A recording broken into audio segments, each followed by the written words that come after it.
First of all, welcome, and I cannot tell you the size of this project, getting this all together. And just so everyone knows, we have a full mixer here, so we can be mixing between different channels. We can be showing you biometrics. We can be showing you us. We can be showing you the lab.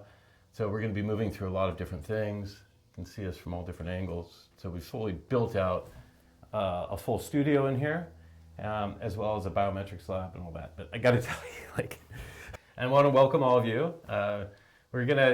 This is interactive.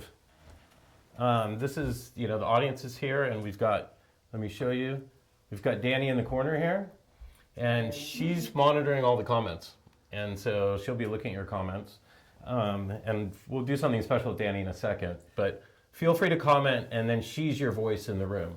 So she can, speak up, she can tell us to shut up or go on or whatever's going on with your comments. Everyone seems to be really stressed out right now. I know it's the holidays, but it's also work deadlines. And it's just across every different discipline, field, category I can imagine, and whether you're someone working in a corporation or someone working in the wellness space. I mean, even I am a lot of stress this time of year. And it just seems like everyone needs a little more regulation in their life. And so part of the reason I wanted to just kind of open up is start to have that conversation and to make people realize that you're not alone in this. It's happening with a lot of people. This is just a very stressful time of year. And through this, episode, we'll give you some tools that you can use to regulate yourself. And maybe one I'll just mention very, very quickly for you is just the difference in breathing. Come on, Angel. And that not all breathing is the same. And one tool you always have at your disposal is your breath. And there is belly breathing, and there's chest breathing. Roughly speaking, belly breathing is calming and soothing, especially slow belly breathing. And chest breathing is stimulating or anxiety producing. So if you ever find yourself becoming a little stressed out, overstimulated, whether it's on a Zoom call, it's in a meeting, or dealing with whatever it may be, kids around the holidays, slow, deep belly breathing. And this is a technique that I learned from Dr. James Gordon for the Center of Mind-Body Medicine. And he uses this as his the first tool when he goes into a conflict zone where there's been a lot of trauma. And he just gets people breathing deeply, and he calls it soft belly. So you just think soft, and then belly as it goes in. Do you have any regulation tricks that you use, Jeff? So on the practical side, it's actually pretty funny that you bring up the diaphragmatic breathing side. We run a lot of VO2 max tests at our practice, and typically when we have an athlete who's very competitive, which is the majority of the clientele that we work with, or the stakes are high, a case where we see this a lot is first test. Somebody's nervous, they're getting all of these wires and electrodes put on them, we have a mask on, and we're about to do a maximum effort test until we fail. It's very uncomfortable, and typically people have values in mind that they're shooting for, so the stakes are high. And one of the metrics that we look at, and actually an integral metric that is part of the calculations for VO2 max, is heart rate. And so we'll have a subject step up onto the treadmill, and in these cases, the heart rate will be anywhere from 110 to 120 beats per minute just standing at rest. And that's with an adequate cool down period after all of our parameter checks. And this is a problem because in order for whatever unit we're using to run that VO2 max test, typically it's a VO2 master, a Parvmedix metabolic cart, there's software in that ecosystem that then takes the heart rate and uses it as a calculation metric that can help spit out some of the very important actionable data following the test. And so one of the gold standards of a well-run and prudent VO2 max is that we want our subjects not running too hot at the start of the test when we begin capturing data, because otherwise that beginning threshold will skew some of those further calculations that have to be done down the line. And so with that being said, we actually implement box breathing, and it works like a charm. Like instantly after that first cycle, we see heart rate just slam down about 20 BPM, and we can easily get a really revved up individual down below that 100 BPM threshold, let them do a few more cycles, return back through a progression of diaphragmatic breathing back to normal tidal volumes, and then we can start our test. So it's a really powerful indicator as to the impact of breath work, even in a sports science setting. I believe white coat syndrome, right? Yeah. That's why we have black coats, by the way. So no one gets over. I remember in college I like dislocated my shoulder. I went in and they took my blood pressure, and it was high. She's like, "Whoa, that's really bad," and I was like there, just writhing in pain. But every time after that, I had my blood pressure taken. It would just shoot up. I'm like, I can't believe that my blood pressure is this high, and I'd measure it at home, and I'd be fine. But I had white coat syndrome. I do the same, Yeah. which is really embarrassing, but funny. Yeah, I know. So this is a psychophysiology lab. These are connected. So both, what is happening up here psychologically affects here physiologically, and what happens physiologically affects what happens psychologically. And that's why breath is so important. This is a lever that you can pull on your physiology that then affects your psychology. So you said box breathing. I know it is, but maybe just give people a quick little example because it is such a great tool. Right, so if we look at box breathing, just put a visual in your head of a box with 4 sides. On the inhale, we have that ascending line on the left, so that will typically be between a 4 and a 6 second inhale to a full diaphragmatic breath, fill the belly, fill the lungs up. We're going to hold that full on the top for again 4 to 6 seconds, and then we're going to fully exhale on that right-sided line coming down 4 to 6 seconds, and then hold on completely empty. And what this does is it causes several changes based on chemoreceptors in your ascending aorta, as well as pressure receptors, mechanoreceptors, which we're going to talk about a little bit later today, to essentially trigger your vagus nerve to downregulate that heart rate and get your nervous system back into a state of regulation. Ella wants to know why she feels focused on some days and other days scattered or stressed, and how Shiftwave might be able to help with that. Well, so much of this just comes back to regulation, right? And I think this goes, you're not alone, by the way, Ella. Like, we are just getting constant stimulus from the world. Our phones are alerting us. We have all these digital devices around us, the lights, and that's just sympathetic stimulation. And so you're not in this regulated state. And when you're just sympathetically stimulated all the time, this actually starts to shut down the prefrontal cortex. It's a stress state. And so when you get into that stress state, now it becomes very hard to focus because you don't have the calm side of it. And you can kind of think of this as, there's 2 sides to this. There's the activation and go, right? But you need that for focus, right? But you need the calm to keep yourself with enough presence to actually be contemplative, right? And so this is when we talk about regulation is moving, freely flowing between these states, where you can be activated, engaged, and then you can also drop down in that parasympathetic state. And one of the remarkable aspects of Shiftwave is, by the way, the first thing almost everyone says when they come out of it is, "Wow." And wow is a really great word. Wow denotes a state of awe. And a state of awe is a very unique state that a person is in. It's where you can't classify what just happened. Right, your brains are really we're pattern identification devices, right? And we want to be very efficient. And all of a sudden, there's not a cubby hole to put it in, and now that's a state of awe. And you go, "Whoa, I don't know what to do with this." So there's some neuroplasticity to that. But also the other side of the state of awe is it's when you're both simultaneously sympathetically and parasympathetically stimulated. And I think this conversation around being more parasympathetic, it's gotten a little distorted. You want both of these. There's a reason we evolved to have them. Yeah.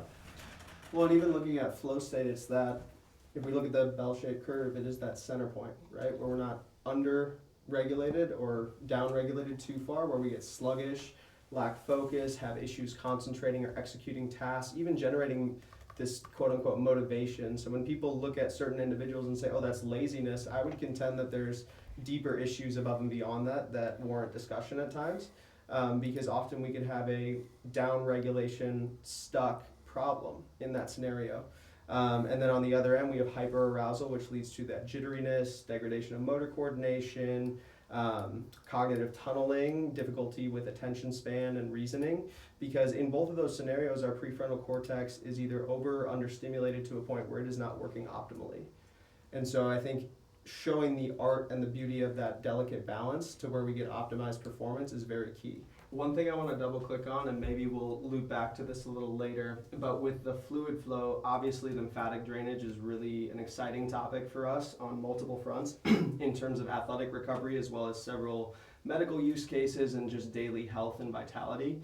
But I would love to touch on the CSF flow rate and the uptick in that was noted by you in the lab, particularly as with delta wave sleep or slow wave sleep, which is our most restorative sleep state, we actually do see, and check me if I'm incorrect, an increase in fluid flow and CSF flow through the brain. And the mechanism of that, or the point of that mechanism, is to flush our neural tissue from all the metabolic byproducts that we build up throughout the day. And I'm sure everyone in this room, as well as watching live right now, has had a night where they haven't slept well, have pulled an all-nighter, are chronically building up sleep debt. And what are the first few things that we notice, right? Our attention span decreases, our cognition, our cognitive speed and reasoning power declines. We have poor reaction time, maybe our mood is disturbed. All of these things that are clumped in under this byproduct of fatigue from sleep loss are actually a result of acetylcholine cholinergic issues when choline builds up or acetylcholine builds up in the brain. And so that CSF flow literally washes your neural tissue and flushes those byproducts out so that we can be in a more fresh state. And that's one of the most exciting things for me with the synthetic sleep protocols that we have on here.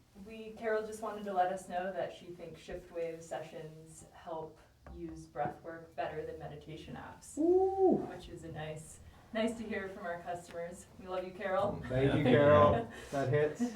Yeah, it really is, and it's functioning in a similar way. You know, actually, when I was just starting out in the lab, breathing was my enemy because I was trying to figure out what the vibrations were doing, and then there's this other really strong signal, and it's like, oh, I could see the vibrations in the signal, and I see this breathing, and I was trying to as a scientist, get rid of that variable so I can actually see it. Isolate it. And, finally I said, you know what, the inventor in me just kicked in. I'm like, let's work with it. And so that's why there's such a strong synergistic effect, because they are affecting similar mechanisms. You're talking about baroreceptors and whatnot earlier, and that's just another kind of receptor that the vibrations are affecting inside of you. I actually had a question for you from a mechanistic and physiologic standpoint. When I forget the name of the protocol, but it's also one of my favorites. The one that is a quick reset that reverses the breath work on the vibration amplitude rising. What are the hemodynamic differences you see with that? And have we looked at EEG with that at all? Because I'm really curious. I mean, we could. That one's called rapid relief. Mm-hmm. And to be totally clear, I take feedback from people, and that particular one, someone really hammered me. You got to do it. The breathing needs to be reversed. And I'm like, that's not what the data says, but I'll listen to you. By the way, sensation is transcendent. You feel like you're floating. I love it. It's there are some interesting phenomena that will occur with that, especially as you become more adept. And I've seen something occur called inverse respiratory sinus arrhythmia. And he called us up after a couple of weeks of in Shiftwave, and he's just like, what's going on? Like, I'm just training at just the highest level. And he was getting up there in age, and he's just like, I'm just training at the highest level ever. Normally Monday is a mandatory rest day, but I can't, I'm like stir crazy on Monday, and I just have to go out and have to train anyway. Oh, I love it. And there's a great protocol in here. It's called Controlling the Controllables, and I worked with one of the largest sports research labs in the world, and they'd taken a lot of science into kind of sports psychology. And so we've built it into one of the protocols. And I just mention it because he actually went and competed in Kona, and after the swim, he didn't get a good start, which is devastating, and the swim was his worst aspect. And he just was thinking, as he was doing the swim, I can only control what I can control, and he was thinking of the protocol, but it was also bringing him back to that highly regulated state. So he wasn't panicking, and he did. And after the swim, he was like 37th. After the ride, he was 17th, and after the run, I think he came in 7th. And for him, that was a massive comeback. Huge. But and that is that psychophysiological coupling. Is now you're like training this system to regulate, but they're communicating with each other.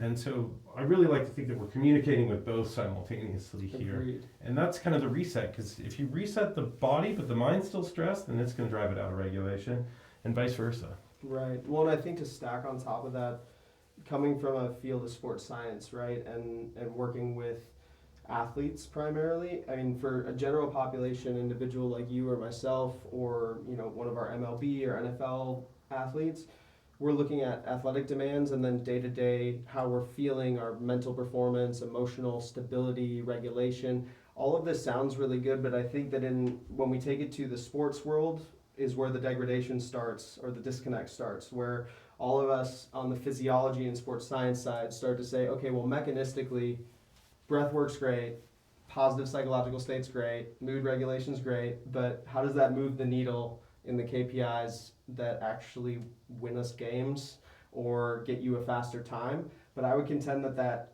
purely mechanistic thinking is wrong, because if we go to your swimmer, the autonomic nervous system influences a variety of metabolic, cardiac, and vascular factors, right? Vasodilation, vasoconstriction, heart rate, stress hormones, which drive heart rate again, respiratory rate. So it is actually mission critical for us to regulate those metrics.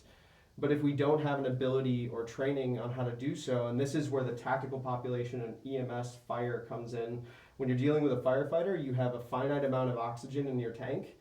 Breath work actually becomes life or death, not just a foo-foo psychology metric, and then with our athletes, you translate that out, and it's like, okay, if we want to optimize performance, especially in a long haul endurance event or in a high stress situation, how we are mindful and how we influence and control or regulate our nervous system actually nets physiologic differences that can move the needle, that 1% in high risk situations or high value situations in sport. So just want to bring it full circle, because I feel like sometimes we separate the mechanism from the intangibles, so to speak, but this merges the two together in a very meaningful way. If everyone had a daily practice, I think that's probably the most important thing. It's just, my daily practice that I've had for a couple decades now is, it's committed to doing 3 minutes of yoga every day. I made it a small enough number where I would actually do it, but 3 minutes turns into 15, into 45 minutes. And just that daily practice is you're just resetting yourself. So whatever it is that you do, and I think that, sometimes you need something that's just really effective. And so when you are in a very high stress state, trying to start a daily practice of meditation or yoga is very difficult. And I'd like to think that we're just like that first rung of the ladder for you. So that now this is just something you don't have to do anything but sit down and push a button. And it really just does it for you, and you come out feeling so much better. And guess what? You'll probably want to go do something else healthy for you, like exercise or eat better or whatever it is, because now you don't feel as bad. You feel better, and so you don't start throwing things at it. This is kind of, it's like sometimes you feel like you have that empty hole and you're just trying to fill it with things like sugar or alcohol or whatever it is. But once you become totally regulated, that just goes away. You're just present and you feel good. And I look at, like Buddhist monks, right? They're just like zened out humans. They're so well regulated, they're a want for nothing. Right? They do have no need to fill the hole. We have a question. Can Shiftwave help with increasing immunity? Oh, it's a great question. I was, and I'll be sharing a interview I did with Dr. Jeff Bland, who's the father of functional medicine, and I asked him what the two most foundational systems for you are. He said your nervous system and your immune system, and then he gave a really great explanation of how these are very well connected together and how they influence it, right? And so a regulated nervous system, and I'm not a medical doctor, I'm really good at science and technology, but my understanding from him is that as you're regulating the nervous system, you're also regulating what's happening with the immune system as well. And there are some things that are really hard on the immune system, like cortisol, and let's say persistent cortisol and adrenaline. And so when you're in this kind of hyper-sympathetic state or pro-sympathetic state all the time, then you're just releasing more and more cortisol, and more than you should have. And that, he did explain, was very difficult for your immune system. And that's what we're not going after we're taking a very different approach. We're looking at a very foundational system for your body, your nervous system, and then we tap into it with touch and vibrations, and then we regulate your nervous system. And then you'll see a moment here, when we start regulating the nervous system regulates the rest of the body. And we can see it in different organ systems. And then ostensibly, it would also be helping regulate the immune system as well. It's just one of those, you want to get your foundational systems just set.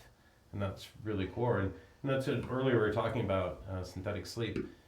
It's not just that the synthetic sleep is helping you in that moment, which it is, but it's also training your system how to regulate itself, and really opening up for better sleep later with it. And we've seen that with people. We haven't done the full study just around it, and it's one of the things we're very interested in expanding out and doing much larger studies like that. But we found something pretty amazing in the lab, and we just said, we're not waiting to get this out there to people. One of my most fun and pivotal experiences with Shiftwave that happened most recently, I don't know if anyone out there watches professional baseball, but I was recently out in Phoenix with Prime Reaction, the company that I'm CMO for, and their facility works with a lot of professional baseball athletes. As we know, Phoenix, it's poppin'. Matthew Liberatore, who is one of the starting pitchers for the St. Louis Cardinals, came in. Had the opportunity to work with him and his coach, Zinger, a little bit. Absolutely awesome guy. And Matt's been dealing with some low back pain and some decreases in velo. We put him on the Shiftwave for 20 minutes. Back pain completely gone. And really a catalyst to help us rewire some of the faulty movement patterns and anterior pelvic tilt issues he was having, which begs the question of, was it actually just the Shiftwave? And I would contend no, but the Shiftwave was the key that unlocked the ability for us to access his prefrontal cortex and motor cortex so that we could rewire the faulty patterns that had come in. Because once he had gotten those patterns on board, his stress levels went up because he saw his velo coming down. And when stress goes up, we know that the nervous system gets upregulated, and if we're put in a constant fight or flight state, it's really hard for us to build good motor patterns, rewire movement patterns, as well as we get increased resting muscle tension. And so when we reset his nervous system and then immediately jumped into some of the exercises and movements he was trying to execute but couldn't previously, it was like a light bulb came on. So I think Shiftwave really has potential to be a catalyst and tool for practitioners like myself who work with high-level athletes that might be stuck in a heightened sympathetic overdrive state. Hopefully that was smart enough. That was great. All that will get him wired up. Oh, yeah. So we got an EEG on there, and then this is we'll measure the blood volume. How do you feel now? Great. To be honest, I was a little nervous coming in here because anytime in front of cameras and social media, it's, there's a little bit of sympathetic drive, but that's gone. The static is gone. Clear. Yeah. I work with athletes. They get anxious before performance, and most people think you need to get amped up. They're like, I have no problem getting amped up. What I need to do is get regulated. Mm-hmm. And I've seen them come in like super anxious and then come out and it's like, I'm in a great mood. And then they go have a great game. Mm-hmm. And I just liken this also to like the workplace. It's stressful when you're performing. And it's a similar thing. I mean, mental performance is just important. And it's even harder because you don't have the physical aspect to it as well. You just have all the stress. Cognitive load.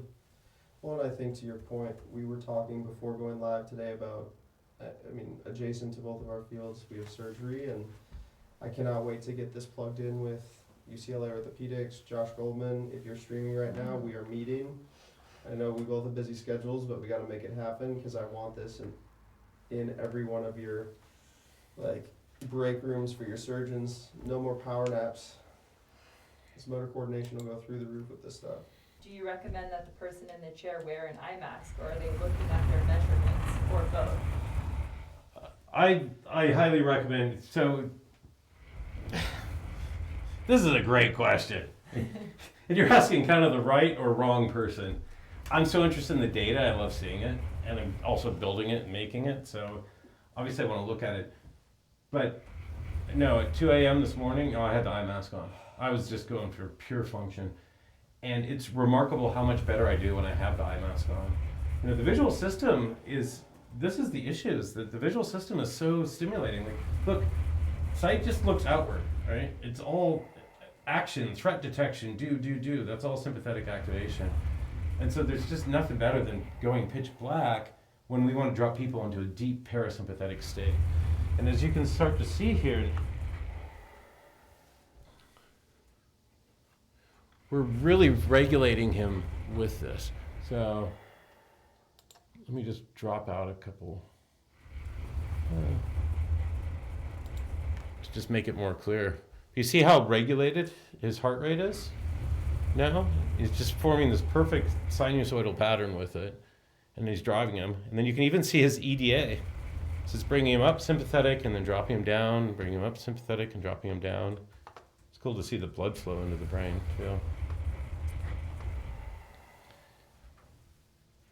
So we come back to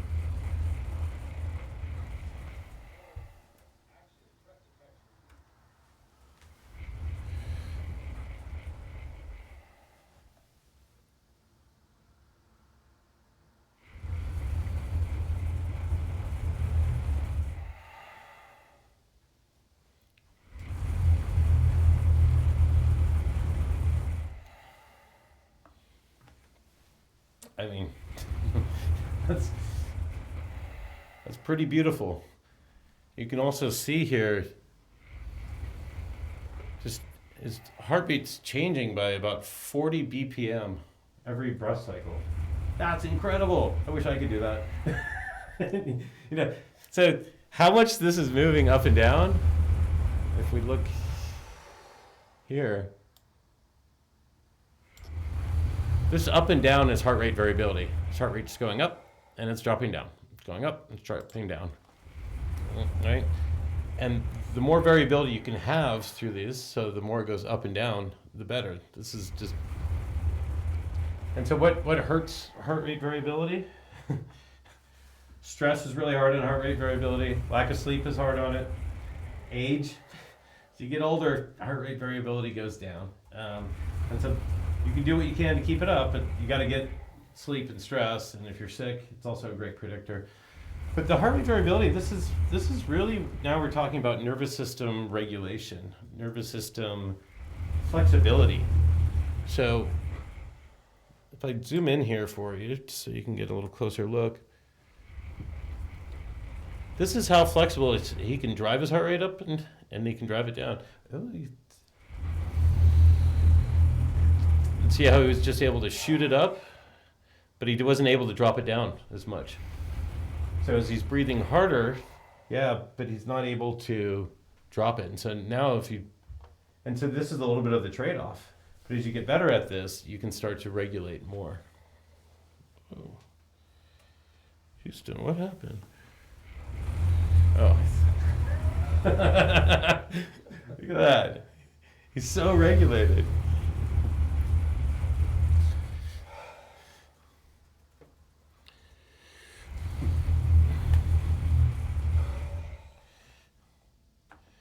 So I like to think of this as this is using your own biological intelligence.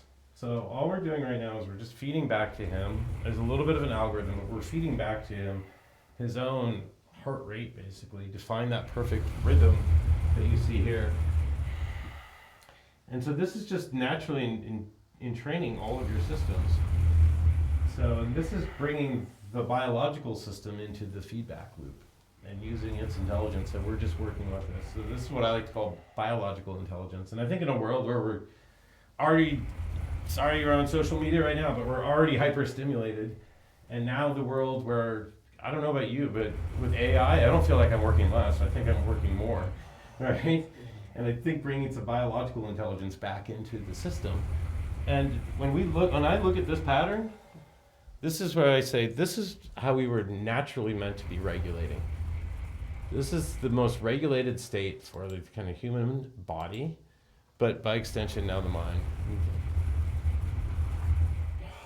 You're really good at this. Fix that change. Thank you for helping us iron out all the bugs. This is, by the way, the first time we've done this, and there's a lot going on here. This is definitely a very ambitious to try to bring this much technology and show this much kind of a lab environment.